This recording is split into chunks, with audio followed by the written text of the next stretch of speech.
Assalamualaikum warahmatullahi wabarakatuh. Perkenalkan, nama saya Hovifah Indah Parawansyah, NIM D1A021460.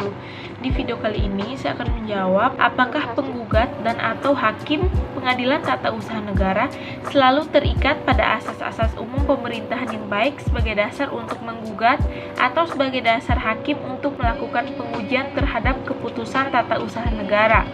Mengingat asas-asas umum pemerintahan yang baik merupakan asas-asas hukum yang tidak tertulis, apakah harus dimasukkan ke dalam diktum putusan ataukah cukup dalam pertimbangan keputusan Hakim PT UN? Sini saya akan menjawab, berdasarkan Undang-Undang Nomor 9 Tahun 2004 terhadap hukum acara peradilan tata usaha negara adalah berkaitan dengan alasan gugatan, yaitu dimasukkannya asas-asas umum pemerintahan yang baik sebagai salah satu alasan yang dapat digunakan untuk menggugat keputusan tata usaha negara. Ide pasal 53 ayat 2 huruf B Undang-Undang Nomor 9 Tahun 2004 dengan masuknya asas-asas umum pemerintahan yang baik dalam suatu ketentuan peraturan perundang-undangan, maka asas-asas umum pemerintahan yang baik telah dijadikan sebagai norma hukum positif yang dapat dijadikan sebagai alasan gugatan, dan di sisi lain juga akan dijadikan sebagai alat yuridis untuk menguji keputusan tata usaha negara oleh Hakim Pengadilan Tata Usaha Negara.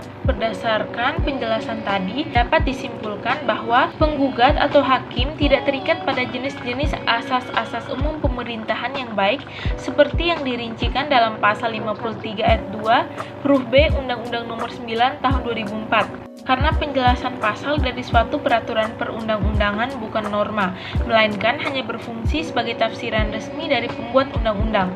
Penggugat atau hakim hanya terikat pada pasal 3 Undang-Undang Nomor 28 Tahun 1999 yang memuat tentang asas-asas penyelenggaraan negara.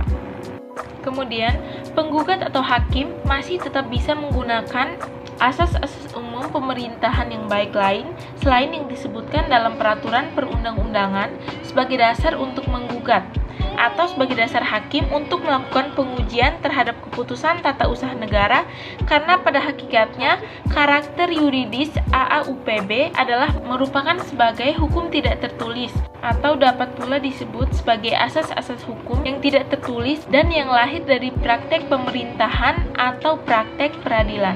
Kemudian yang terakhir, dengan mengacu pada ketentuan pasal 97 ayat 9, dalam hal hakim mempertimbangkan adanya asas-asas umum pemerintahan yang baik sebagai alasan pembatalan keputusan tata usaha negara yang digugat, maka hal tersebut tidak perlu dimasukkan ke dalam diktum putusan, melainkan cukup dalam pertimbangan putusan dengan menyebutkan asas mana dari asas-asas umum pemerintahan yang baik yang telah dilanggar. Dan juga butir 5 diktum 1 Juklak tanggal 24 Maret 1992 nomor 052-TD-TUN-2 Romawi 1992 menyebutkan, apabila hakim mempertimbangkan adanya asas-asas umum pemerintahan yang baik sebagai landasan pembatalan penetapan, maka tidak perlu dimasukkan ke dalam diktum putusan, melainkan cukup dalam pertimbangan putusan dengan menyebut asas-asas mana dari asas-asas umum pemerintahan yang baik yang dilanggar.